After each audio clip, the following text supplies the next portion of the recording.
Et voilà, on est de retour dans votre émission préférée, là où les scoops cuisent comme le poisson braisé sur le feu, ou une sauce qui bouffe. Le thème du jour, c'est le beurre sur les réseaux sociaux, ma passion. Attention, ce que vous allez entendre maintenant, c'est du lourd. Et vous pouvez réagir, bien sûr, dès maintenant, en envoyant une note vocale via WhatsApp au 07 87 81 18 81. Le 07 87 81 18 81, on les écoutera toutes, c'est sûr. Donc, nous sommes à la deuxième partie de l'émission. On va recevoir des questions, des avis de téléspectateurs. Entre-temps, on va parler de... Est-ce que vous avez déjà regretté d'avoir fait un béret? Non. Non. Même quand on t'a fait guet-apens, là. Oh, Mais oui. ta question t'avait frappé, tu allais regretter. C'est pas ça pour la fille qu'on avait fait pour elle, là. Puis on nous envoie l'appeler ceci, là. J'ai regretté. Puis quand je l'ai posté, même, je voulais supprimer après. Mais quand j'ai vu que ça partait, j'ai dit, bon, il y a laissé. Mais quand on est parti, quand on a fini, quand on nous a envoyé là-bas, là, j'ai regretté, beaucoup même. Bon, moi, ça, je n'ai pas regretté. Parce que moi, ce que j'ai regretté, j'ai regretté des bérets que j'ai fait sur des gens. Et au final, aujourd'hui, on se parle. Je me dis que, quand c'est le cycle de deux de ça, alors que c'est une bonne personne. C'est une bonne personne, c'est un bon gars, tu vois. Donc, après, je me dis, non, je n'aurais pas dû. Mais c'est la vie. C'est le béret qu'elle a. Tu as déjà fait. Excellent. Moi, j'ai déjà regretté, mais c'est surtout dans le sens de, à cause des répercussions que ça a eu derrière. Donc, comme je vous disais tout à l'heure, des infos que j'ai données, et puis finalement, ça s'est retourné. Les gens m'ont envoyé des messages un peu, voilà, comme le cas de la secte là et tout, où j'ai eu des retours. Quand même, ça m'a un peu, parce que c'est vrai que c'est les faits. Mais en termes je dis ma façon moi-même de voir les choses, je ne juge pas tellement les gens dans mon quotidien. Donc là, c'est un peu comme si je les avais jetés un peu. Donc, à ce niveau-là, pour ma conception, à moi-même, j'ai regretté. Mais sinon, pas l'info qu'il a donnée. D'accord. Donc, c'est surtout dans ce sens. On comprend la nuance. On écoute la question. Bonsoir à tous. Moi, j'aimerais poser une question. Quelles sont les plus grandes leçons que vous avez apprises en faisant des bérets sur les réseaux sociaux? Merci. Ah, la question est là. Quelles sont les plus grandes leçons que vous avez apprises? Leçons. Est-ce que c'est la leçon des dans ça là? C'est la leçon. Leçon. T'as fait de parler déjà, pas leçon. C'est déjà. Mon frère. Leçon, c'est que moi, j'ai appris à peaufiner le béret. C'est-à-dire que quand tu dis leçon, moi, je ne comprends pas. Oui. Leçon, bon. Peut-être c'est où on nous a attrapé, puis on dit on a changé de manière. C'est ça, sinon, leçon, enfin, mon cher, on est dedans, hein. On est dedans. Moi, ce que j'ai appris comme leçon, c'est que il ne faut jamais prendre à cœur ce qui se passe sur Internet. Les commentaires, il ne faut pas avoir le cardio. Il faut avoir le cardio, il ne faut pas prendre ça personnellement. Ce qui se dit là-bas, là, les gens ont toujours envie de donner leur avis et de la façon la plus désagréable possible. Donc, même moi-même, lorsque j'ai été sujet des bérets, je n'ai pas pris pour charger. Et maintenant, lorsque moi aussi, j'ai donné aussi le béret et qu'il y a eu des mauvais retours ou bien qu'il y a eu la controverse et tout, je n'ai pas chargé aussi. C'est le game des réseaux sociaux. Il faut avoir juste le cardio. Il y a des bérets, vraiment. Il y a des bérets. Ça te touche. J'aimerais qu'on parle de vous en tant que personne. Si on dissocie le béret de vous, qui vous êtes en tant que personne? Parce que moi, j'ai été choquée de voir Emmanuel ce matin, très timide, très calme. Il est comme ça. C'est comme ça ici, dans la vraie vie. Donc, dans la vraie vie, qui est Emmanuel dans la vraie vie? Qui est Emmanuel? Je suis Emmanuel, tout simplement.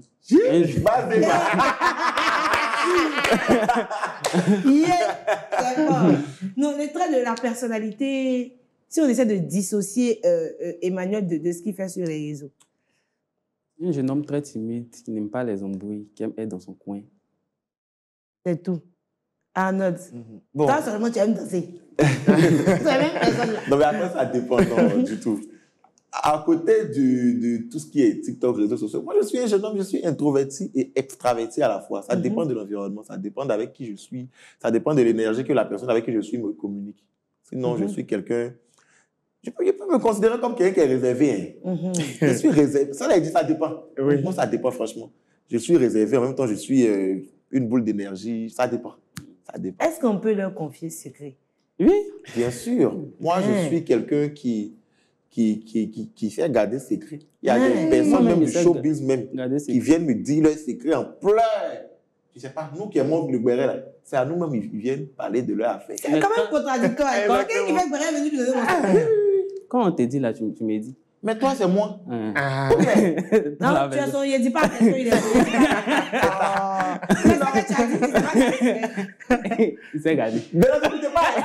Ne m'écoutez pas. Moi, je garde secret. Toi, je garde secret. Son vote est valide. En réalité, on écoute la question. Bonjour, je suis Alechi Aleto Ayato Judicaël. J'ai une question.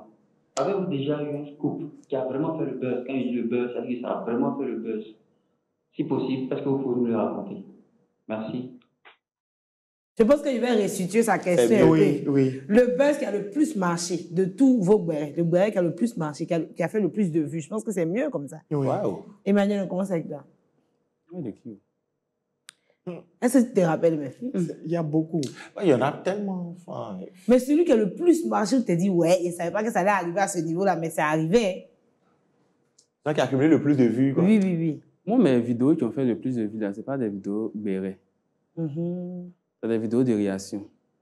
D'accord. Bon, moi, il y a eu l'affaire Balthazar, où j'ai fait facilement 2 millions de vues. Franchement, il y a eu une affaire même que c'est moi-même, ils ont mis sur ma tête que c'est moi qui ai fait sortir sur les réseaux. Il y a eu une Zounon qui a boxé un peu, l'autre fille là. C'est moi qui ai fait sortir. J'ai fait facilement 2 millions de vues, deux fois. Donc, il y a eu des bérets quand même, mais bon, il y a plein de bérets qui ont bien marché, mais pour ne citer que ceux-là. Ah. Alors, moi, mon buzz qui a le plus fonctionné, je pense, c'était lorsqu'il y a eu le compte rendu de la Cour des comptes qui a accusé plusieurs autres structures de ne pas faire son compte rendu de l'argent et tout. Donc, j'ai fait un béret, genre, institutionnel, et puis j'ai déposé sur Facebook. Mais j'étais choqué parce que c'est parti, ça a pris des proportions même où j'ai vu même des personnalités, même vraiment de hautes personnes en train de repartager et tout. Le compte rendu, ça m'a dépassé, franchement. Est-ce que vous voulez devenir journaliste?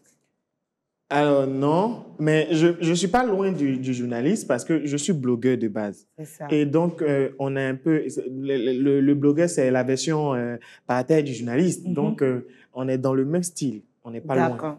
Voilà. Il n'y a pas de souci. Maintenant, ce que je voulais demander avant de partir à la conclusion et au conseil et tout ça, c'est est-ce que vous-même, en tant que personne, vous avez déjà été victime d'harcèlement? Ça veut dire, au-delà du béret, c'est vrai que c'est un métier, on peut le considérer. Est-ce qu'on vous a déjà harcelé au point de tomber malade ou de tomber en dépression? Jamais. Jamais. Moi, si. C'est assez récent même d'ailleurs. Moi qui faisais le béret, j'ai été au cœur d'une grosse polémique. Une polémique vraiment, ça m'a fait tomber en dépression parce que ce n'est pas que cette polémique. Il y avait d'autres choses en amont, mais c'est-à-dire que ce béret-là, ça a été la goutte d'eau qui a fait déborder le vase émotionnellement. Donc, je suis passé par beaucoup de choses. Vraiment, si ça n'avait été lui et puis mes amis, je ne pense pas que j'aurais franchi le cap, mais ça m'a beaucoup affecté. Tout ce qu'il y a eu autour, j'ai vu des gens, je me suis retrouvé de l'autre côté du miroir et j'ai compris plein de choses. Comment on ressent? Voilà. Qu'est-ce que ça fait? Qu'est-ce que les personnes qui sont dans... Là, c'est quand moi, je prends la chair des gens. C'est plus même pour eux, ils ont fait même là. C'est un petit, mais ça m'a fait fort. C'est ça. Attends-moi, souvent, quand je suis sur une béret, il peut faire une semaine dessus, je suis dessus. Je vais piquer la personne, faire comme ça. Donc, franchement, je me suis mis à la... Genre, j'ai été de l'autre côté du miroir, j'ai ressenti ça même. C'est que les autres ressentent. Vrai. Et puis, ça aussi, il faut que je le dise, hein, ça m'a fermé beaucoup de portes. Côté Pia. L'argent. J'ai dit, il y a des collaborations qui ont failli être annulées, qui ont été même annulées. Franchement, j'ai été touché de tous les côtés. Parce qu'en réalité, quand une information est lancée sur la toile ou sur la place publique, c'est toujours la première version qui est retenue. Très souvent, même dans la vie de tous les jours. Que tu te défendes corps et âme, esprit, la première version, c'est ce qui reste dans l'esprit des gens et ça va dans tous les sens. Donc, d'autres mentent, d'autres disent la vérité, on ne sait plus ce qui est vrai et tout et tout. Donc, ça peut affecter une personne tellement au point. Bon, en Europe, on a vu des gens qui se sont donné la mort. J'ai dit, j'ai failli. Et tout. C'est mon frère là qui a attrapé, il dit, ne prends pas le couteau. J'ai dit, je prends le couteau, il dit, il a coupé. Il dit, non, c'est lui. Mais il a dit, c'est drôle. La vérité, c'est vrai. Oui, alors que c'est un sujet très sérieux. Ouais, très, très sérieux.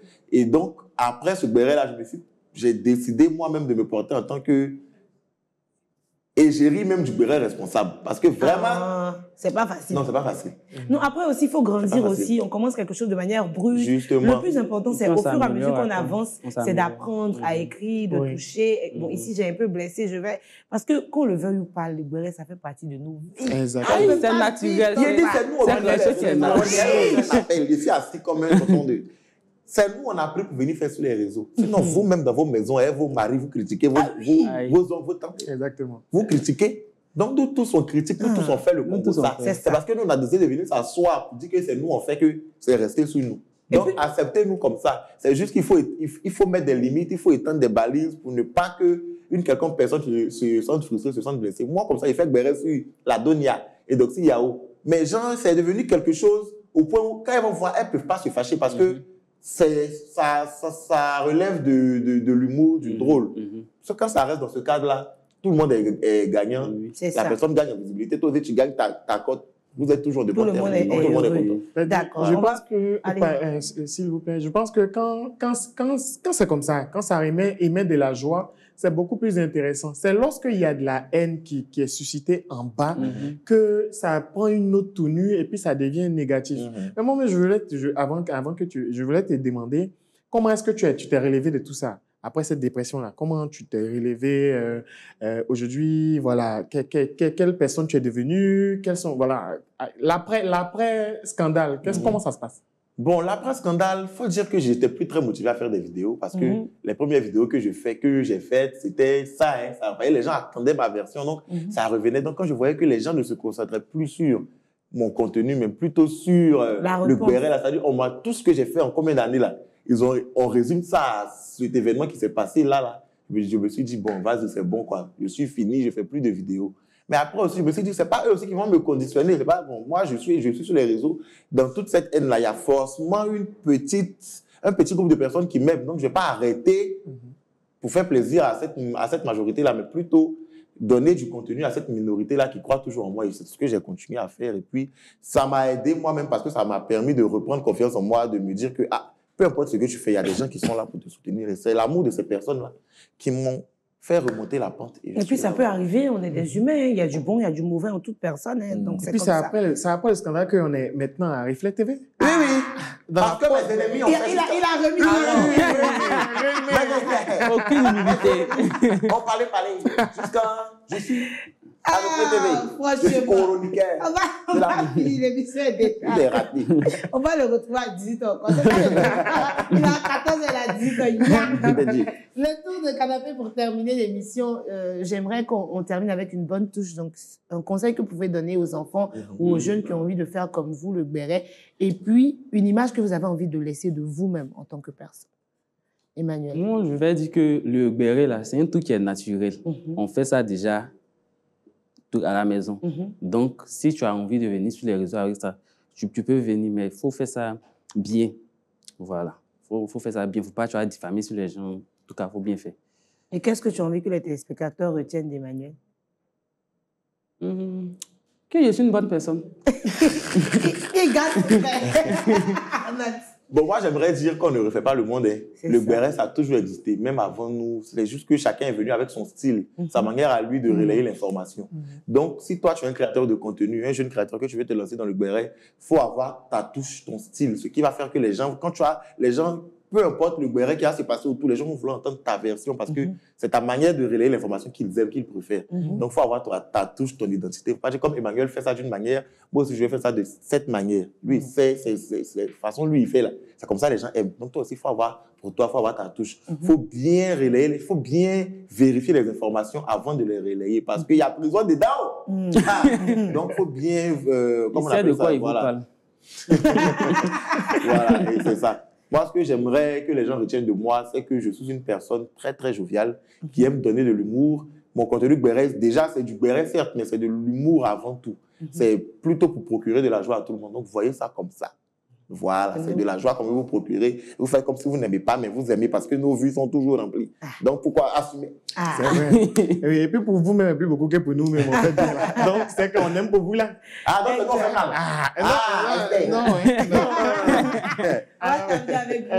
Moi, je veux dire que, et je vais parfaitement dans le sens d'Arnold, pour quelqu'un qui veut se lancer, il faut qu'il sache qu'il y a des lois. On n'est pas d'accord avec les lois là, mais elles sont là. Il faut qu'on fasse avec, parce que on ne peut pas être au-dessus de la loi. Donc, s'enquérir des lois et puis se lancer sur les réseaux. Comme il a dit, chacun doit avoir son propre style. Moi, je préfère écrire.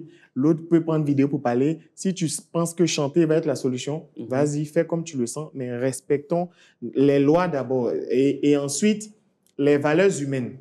Faisons un effort pour que... Parce que c'est une autre personne qui est en face. C'est une autre personne qu'on critique. Pensons à ce que nous, on aurait pu ressentir. Donc, faisons un effort. On n'est pas obligé d'être dans la négativité à 100%. Faisons un effort pour être vraiment des personnes bienveillantes dans notre façon de travailler. Maintenant, bon, moi, pour ce qu'on peut retenir de moi, je ne suis pas quelqu'un de compliqué. Je suis quelqu'un de très je m'en foutiste parce que je prends trop les choses à cœur. Donc, je préfère être je m'en foutiste pour éviter de rentrer dans la négativité. Parce que quand je rentre, pour me faire sortir, c'est difficile. Ah, ça, je suis témoin. Voilà. Et voilà, mes gens, c'est ici que prend fin notre béret du jour. On a parlé, on a ri, on a réfléchi, mais surtout, on a compris que parler des autres, c'est facile, mais respecter, c'est plus fort. Alors, si le béret est ta passion, fais-le avec style et respect, mais fais attention parce que derrière chaque buzz, il y a des personnes et derrière chaque star, il y a une histoire qu'on ne connaît peut-être pas. Merci d'avoir été avec nous. Merci à nos invités. On se retrouve très bientôt pour un autre sujet qui pique. D'ici là, prenez soin de vous, de vos claviers, de vos cœurs. Bonne suite de programme sur Reflet TV. Et merci à toute l'équipe de production et de réalisation. On retrouve Arnold à 18h dans la pause. Oui. Bye bye. Bye.